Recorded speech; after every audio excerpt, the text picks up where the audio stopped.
criação, no coração, trazendo paz e redenção. Nos braços do Pai eu vou descansar e em seu amor me transformar. No altar do amor eu quero estar, seguindo sempre a sua voz.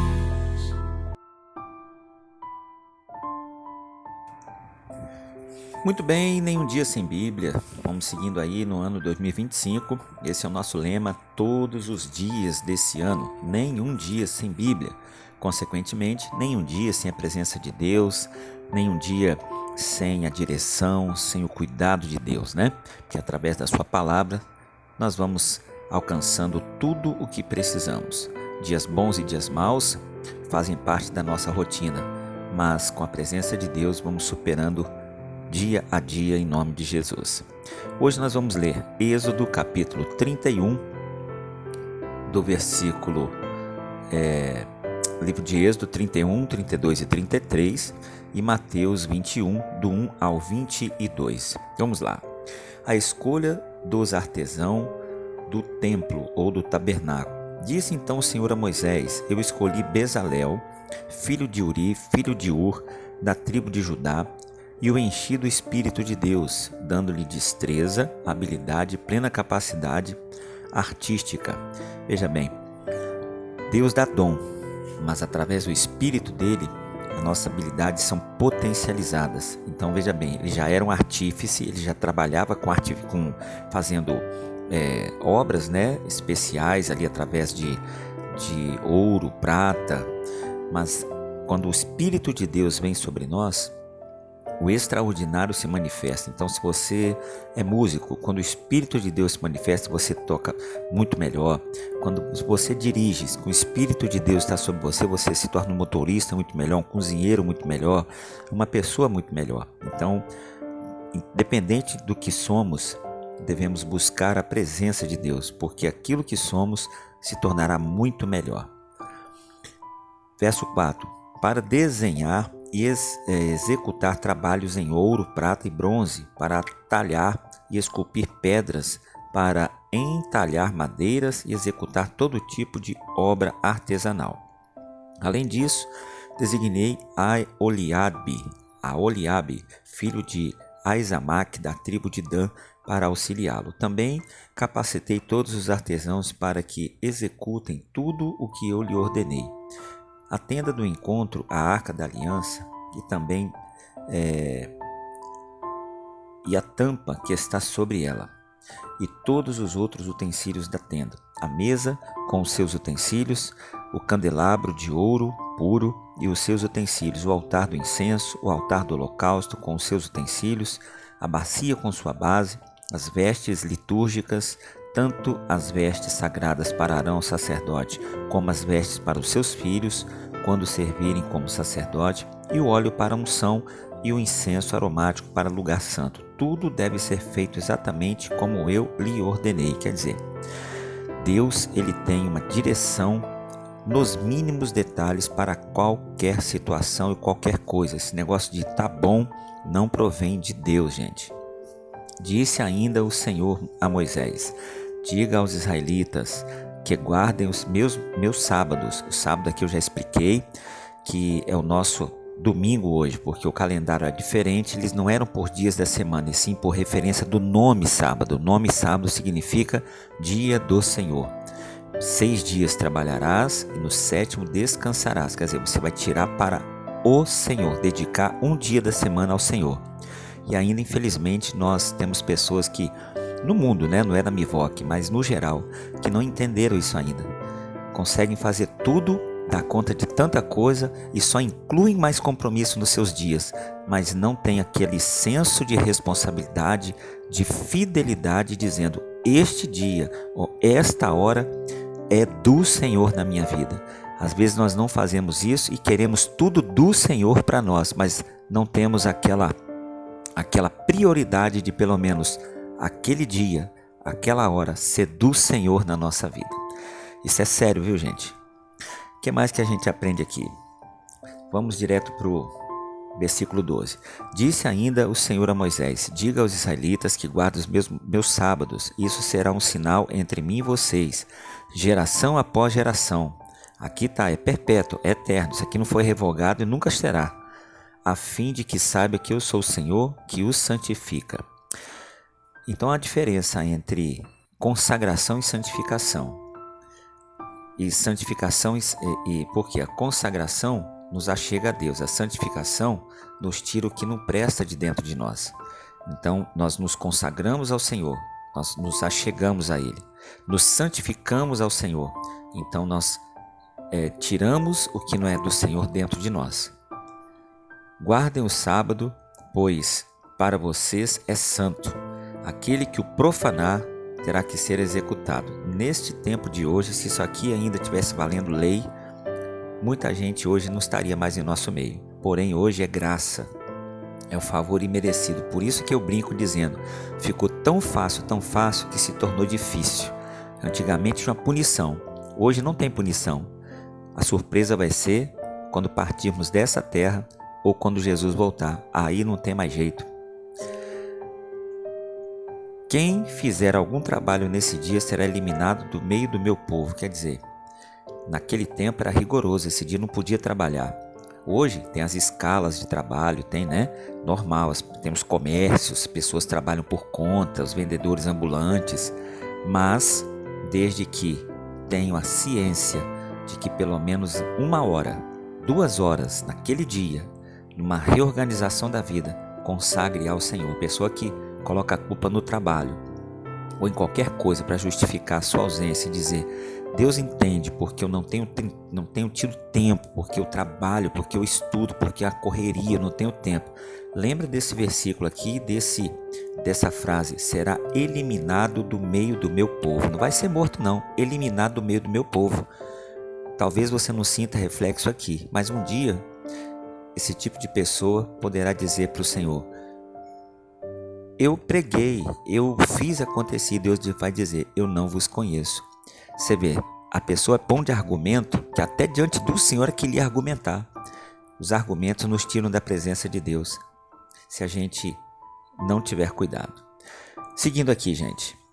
Em 6 dias,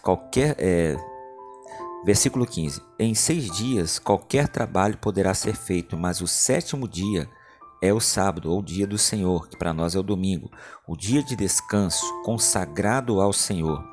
Quem fizer algum trabalho neste dia terá que ser executado. Os israelitas terão que guardar o sábado, eles e os seus descendentes. Volto a dizer, sábado é o dia do descanso, o 7º dia, para nós é o domingo, como uma aliança eterna. E isso será um sinal eterno entre mim e os israelitas. Ah, mas eu não sou israelita. Nós não somos israelita como nação, mas nós somos os Israel de Deus, o povo santo, o povo comprado pelo sacrifício de Cristo. Pois em 6 dias o Senhor fez os céus e a terra, e no 7º dia ele não trabalhou e descansou. Não porque Deus estava cansado, mas porque ele tirou o dia para consagrar, para dar devoção a si mesmo, para mostrar que aquele dia era dele. Quando o Senhor terminou de falar com Moisés no Monte Sinai, deu-lhes as 2 tábuas da aliança, tábuas de pedras escritas pelo dedo de Deus. O povo, ao ver que Moisés demorava a descer no monte, juntou-se ao redor de Arão e disse: venha, faça para nós deuses. Você vê que Deus aqui está com letra minúscula. Que nos conduzam, pois a esse Moisés, olha a falta de respeito, a esse Moisés, é você, cara. E aí, velho, a esse Moisés, o homem que nos tirou do Egito, não sabemos o que lhe aconteceu. Respondeu-lhes Arão: tirem os pingentes, os brincos de ouro de suas mulheres, de seus filhos e de suas filhas, e tragam-nos a mim. Todos tiraram os seus brincos de ouro e levaram a Arão.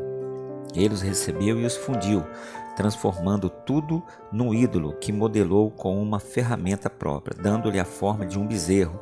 Então disseram: eis aí os seus deuses, o Israel, ó Israel, que tiraram vocês do Egito. Você vê que o povo não queria adorar outro Deus. Eles estavam querendo a forma de um Deus, porque a forma de um Deus para eles era Moisés. A mente deles era fechada, tinha que ter alguma coisa. Como hoje, as pessoas às vezes, só a palavra, só o culto, só vir à igreja não é suficiente. Precisa de um utensílio, precisa de um porquê. Isso se chama motivação. Quando entendermos que a vida com Deus não é feita por motivação, não preciso de motivo para estar na igreja, não preciso de motivo para orar, não preciso de motivo para ser cristão, e nenhum motivo possa me desmotivar da presença de Deus, seja aborrecimento, discussão, tristeza, chateação, perda disso, conquista daquilo. Isso nada é motivo para atrapalhar e nem para empolgar. O que nós precisamos é ter um estilo de vida. Porque se no dia que você perde a motivação, você não tem o porquê. E no dia que você está muito motivado, você se dedica ao máximo. Mas quando eu tenho um estilo de vida, eu tenho uma constância, independente do que está ao meu redor. Eu mudei o meu estilo, a minha forma de viver. Isso sim se chama conversão. Uma vida de fé praticada por motivos não é conversão. Mas uma vida de fé praticada por consciência, isso se chama conversão, é mudar a vida de direção. Que você seja uma pessoa que tem um estilo de vida diante de Deus e não tenha motivos, nem seja motivado por situações, porque um dia situações podem não acontecer. Você pode, hoje eu estou tão desmotivado, hoje eu estou tão assim, sabe, para baixo. Eu estou essa semana, esse mês, eu estou tão assim meio estranho. Eu estou tão sem vontade. É onde as pessoas acham que tem que trocar de igreja, tem que trocar de estado, de país, de mulher, de trabalho, porque ele perde motivação. E quando chega em algum lugar, ele está empolgado, ele acha que ele está cheio de Deus, mas ele só está empolgado, motivado. Uma hora o gás acaba. Quando eu não tenho a consciência de viver uma vida de fé, com estilo, com conversão, com uma mudança consciente de direção, independente do que eu sinto, mas com consciência da precisão, da necessidade, guarda isso, pessoal. Muitas das vezes eu vou ter que não fazer o que eu quero para fazer o que é preciso. Nem sempre o que eu quero é o melhor para mim. Versículo 5 do capítulo 32. Vendo isso, Arão edificou um altar diante do bezerro e anunciou: amanhã haverá uma festa dedicada ao Senhor. Na manhã seguinte ofereceram holocaustos, sacrifícios de comunhão. O povo se assentou para comer e beber, e levantou-se para entregar a farra. Então o Senhor disse a Moisés: desça, porque o seu povo, que você tirou do Egito, corrompeu-se. Muito depressa se desviaram daquilo que lhe ordenei, e fizeram um ídolo em forma de bezerro, curvaram-se diante dele, ofereceram-lhe sacrifício e disseram: eis aí, ó Israel, os seus deuses que tiraram vocês do Egito. Disse o Senhor a Moisés: tenho visto que este povo é um povo obstinado, quer dizer, povo difícil de lidar de coração. E tem um monte em nosso meio ainda hoje, no mundo, né, pessoal? Pessoas que se acham, pessoas que porque já tem uma pequena direção, já querem se autoconduzir e achar que já conhecem tudo e ninguém precisa e tem mais nada para ensinar. Deixe-me agora, para que a minha ira se acenda contra eles e eu os destrua. Se fosse por Deus, todos eles estavam destruídos. Eu digo para vocês sem medo de errar. Se fosse por Deus, muitos de nós não estariam mais aqui. Mas como Moisés simbolizava a misericórdia e graça do Senhor, né? Aqui Deus deu um povo para Moisés, apesar do povo ser dele, Deus deu para Moisés cuidar. Deus respeita a hierarquia e muitos de nós hoje dentro das igrejas estão passando por cima, né? Sapateando na cara da hierarquia e cuspindo na cara de Jesus. Como assim, pastor? Que é isso? Que forte que o senhor falou? É verdade. Pessoas que não reconhecem mais hierarquia dentro da igreja, não reconhecem mais nem a hierarquia de Deus, porque chama Jesus de você, de brother, a igreja de crush. Quer dizer, isso tudo quebra o sentido da seriedade, a hierarquia, o respeito. Não é a gente viver engessado, viver todo travado. É entender que tem coisas que se modernizaram sim, ficaram mais maleáveis, né? mais leves, mas sem perder e quebrar princípios. O que mais que a gente aprende aqui, versículo 11? Moisés, porém, suplicou ao Senhor que se acenderia sua ira contra o teu povo, que tirasse do Egito com grande poder e mão forte, porque diriam os egípcios, foi uma intenção maligna que ele os libertou, para matá-los no monte e bani-los da face da terra. Então Deus aqui está Moisés fazendo a referência de Jesus, o nosso intercessor, né? Tem piedade e não tragas este mal sobre o teu povo.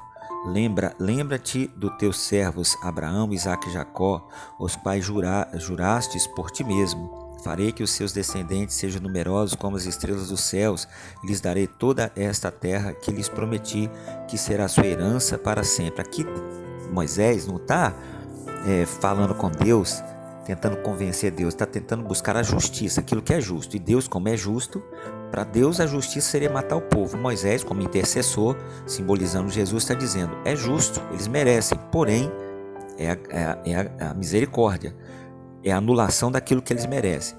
E eu estou pedindo ao Senhor a graça, que é o favor que eles não merecem também. Eles não mereciam isso não, eles mereciam morrer, mas tem misericórdia, anula essa sentença e por amor de mim, favorece esse povo. Isso aqui simboliza a intercessão de Moisés para o povo, de Jesus por nós, que é o nosso único intercessor.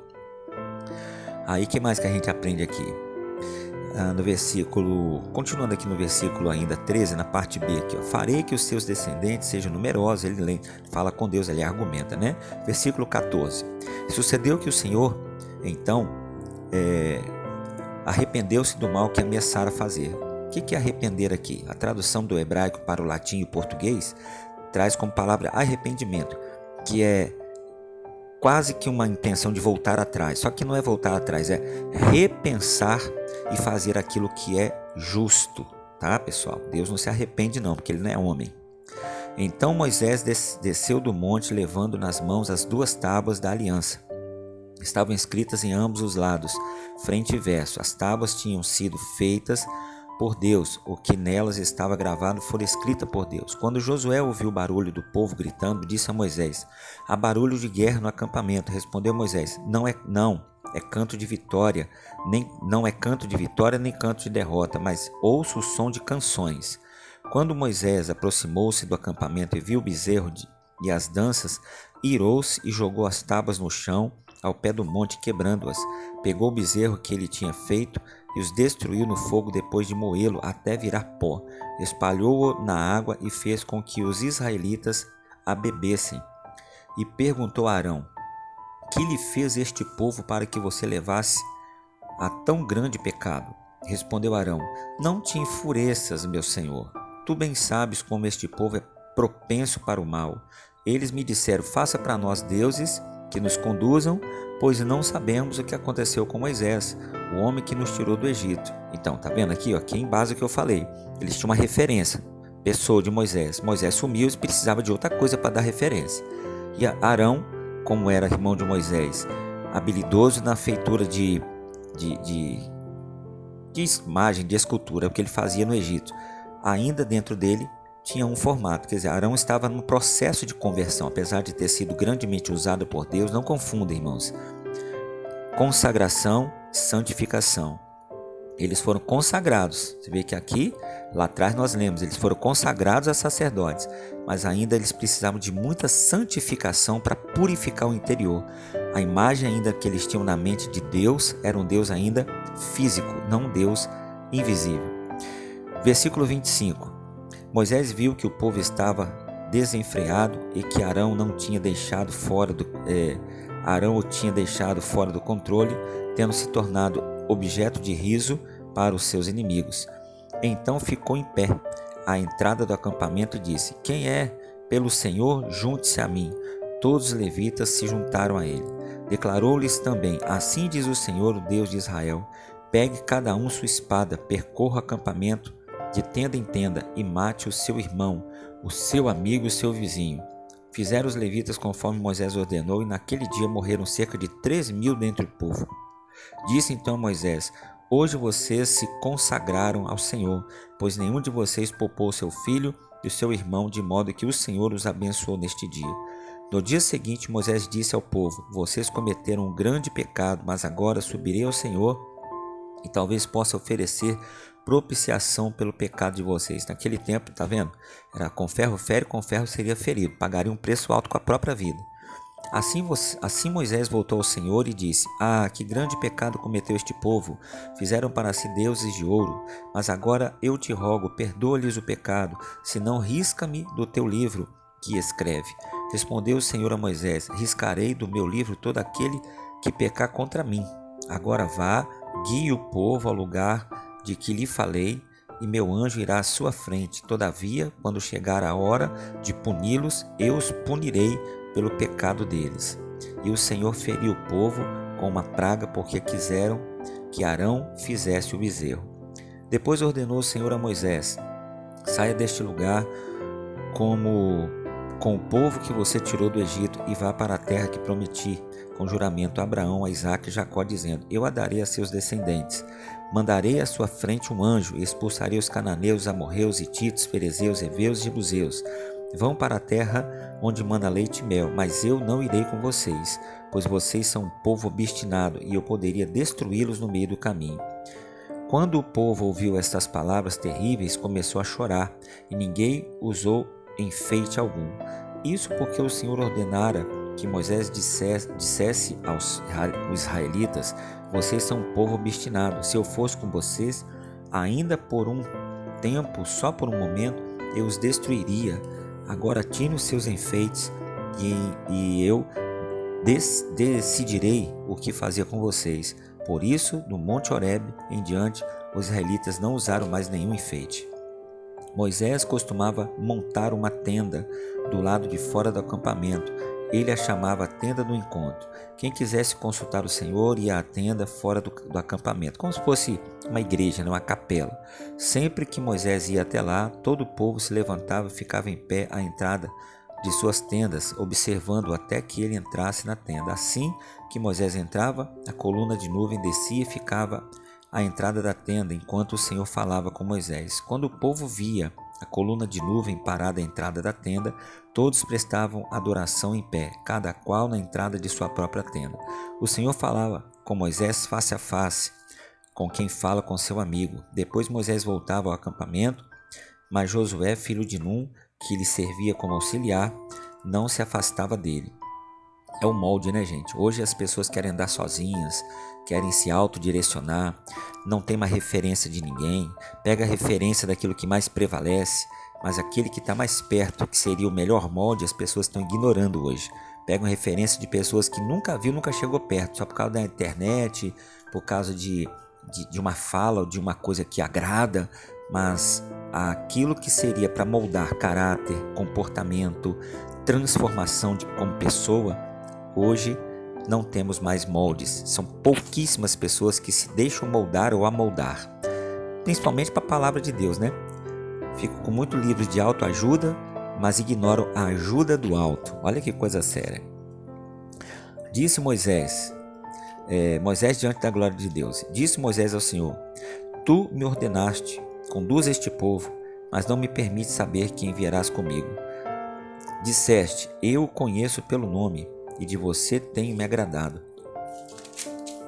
Se me vê com agrado, revela-me os teus propósitos, para que eu te conheça e continue sendo aceito por ti. Lembra-te de que esta nação é o teu povo.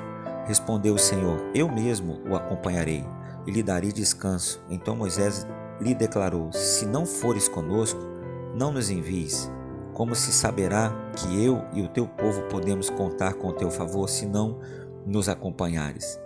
Que mais poderá distinguir a mim e a teu povo de todos os demais povos da face da terra? O Senhor disse a Moisés: farei o que me pede, porque tenho me agradado de você e o conheço pelo nome. Então é o que eu digo sempre: se fosse por nós, já era. Mas o que nos sustenta aqui é o nome de Jesus. E muita gente não acha isso, e acha que ela é a pessoa que agrada a Deus. Ela é a pessoa que Deus, tem algo especial, diferente com ela. Ô, irmão, tem não. Se não fosse Jesus, o nome de Jesus aqui, se não fosse Moisés, o povo nem existiria. assim igualzinho nós. Por isso que eu sempre digo, a escada de Deus é para baixo. Versículo 18. Vamos dar um pulinho aqui do 20 em diante, já lemos o 19, né, como Deus responde para ele. Versículo 19. E Deus respondeu: diante de você farei passar toda a minha bondade, e diante de vocês proclamarei o meu nome. Terei misericórdia de quem eu quiser ter misericórdia, e terei compaixão de quem eu quiser ter compaixão. E acrescentou: você não poderá ver a minha face, porque ninguém poderá ver-me e continuar vivo. E prosseguiu o Senhor: aqui há um lugar perto de mim, onde você ficará em cima de uma rocha. Quando a minha glória passar, eu o colocarei numa fenda da rocha e o cobrirei com a minha mão, até que eu tenha acabado de passar. Então tirarei a minha mão e você verá as minhas costas, mas a minha face ninguém poderá ver. Coisa séria isso aqui, hein, gente? Mas por que ele falava face a face? Face a face é perto a perto aqui, né? Pertinho a pertinho, junto a junto. Não era rosto no rosto. O que mais que a gente vai ler agora? Mateus capítulo 21, do versículo 1 ao 22. Quando se aproximaram de Jerusalém, chegaram a Betfagé, ao Monte das Oliveiras, Jesus enviou 2 discípulos, dizendo-lhes: vão ao povoado que está diante de vocês, logo encontrarão uma jumenta amarrada, com um jumentinho ao lado. Desamarrem-nos e tragam-nos para mim. Se alguém lhes perguntar algo, diga-lhes que o Senhor precisa deles, e logo os enviará de volta. Isso aconteceu para que se cumprisse o que fora dito pelo profeta: diga à cidade de Sião, eis que o seu rei vem a você, humilde e montado num jumentinho, cria de jumenta. Os discípulos foram e fizeram o que Jesus tinha ordenado. Trouxeram a jumenta e o jumentinho, colocaram sobre eles os seus mantos, e sobre estes Jesus ele montou. Uma grande multidão estendeu seus mantos pelo caminho, outros cortavam ramos de árvores e os espalhavam pelo caminho. A multidão que ia diante dele e os que seguiam gritavam: Hosana ao filho de Davi, bendito é o que vem em nome do Senhor, Hosana nas alturas. Quando Jesus entrou em Jerusalém, toda a cidade ficou agitada e perguntava: quem é este? A multidão respondeu: este é Jesus, o profeta de Nazaré, da Galileia. Jesus entrou no templo e expulsou todos que ali estavam comprando e vendendo. Derrubou as mesas dos cambistas e as cadeiras dos que vendiam pombas. Vendia até os animais para sacrificar, né? O pessoal via vantagem, comércio em tudo. E hoje não está diferente não, viu, gente? Não está diferente não. E Jesus lhe disse: está escrito, a minha casa será chamada casa de oração, mas vocês estão fazendo dela um covil de ladrões. Os cegos e os mancos aproximaram-se dele no templo e ele os curou. Mas quando os chefes dos sacerdotes e os mestres da lei viram as coisas maravilhosas que Jesus fazia e as crianças gritando no templo: Hosana ao filho de Davi, ficaram indignados. Por quê? Porque Jesus veio para tirar o lucro deles, para quebrar essa comercialização. E hoje não está diferente também não. A diferença hoje é que quem não entra nesse jogo, né, parece que está errado. Então, que Deus possa nos encontrar puros e santos e não envolto a um jogo de comércio gospel, mas uma vida de fé e esperança na volta daquele que foi e sempre será. E ele não está ouvindo o que essas crianças estão dizendo? Respondeu Jesus: sim, vocês nunca leram?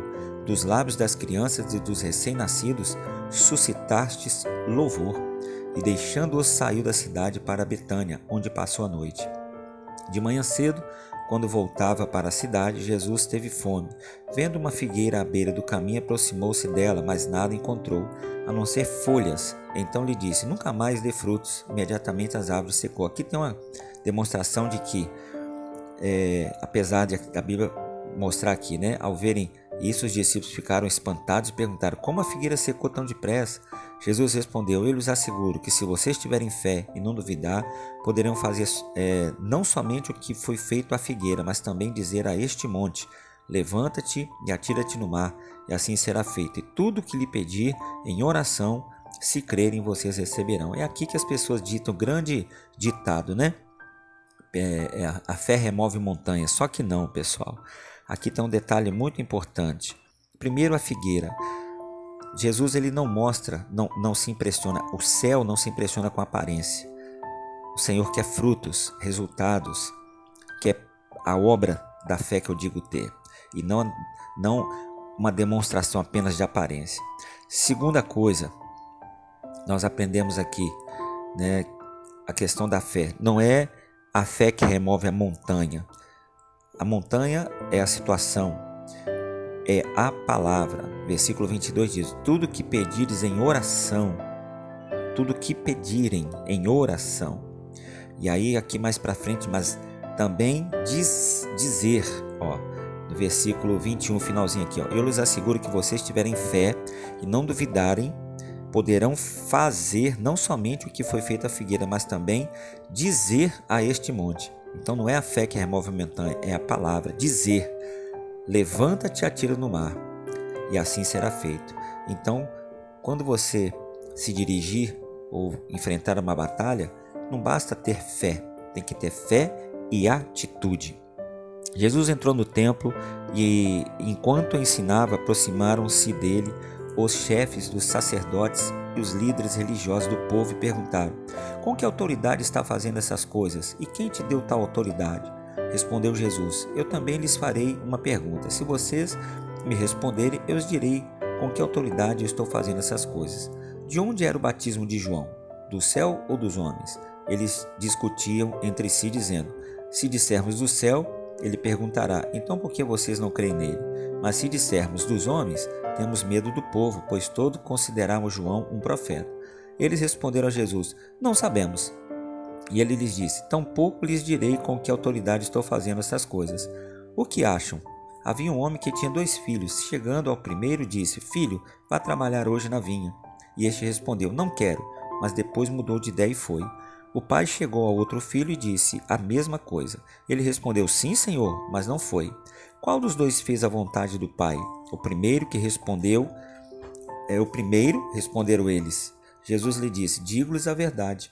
Os publicanos e as prostitutas estão entrando antes de vocês no reino dos céus, porque João veio para lhes mostrar o caminho da justiça e vocês não creram nele.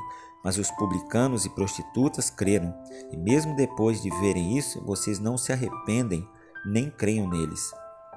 Nem criam neles. Aqui nós aprendemos algo muito importante para nós, pessoal. Muito importante mesmo. O que a gente aprende aqui com este povo? Era um povo obstinado, era um povo problemático, era um povo cheio de dificuldades de consciência, né?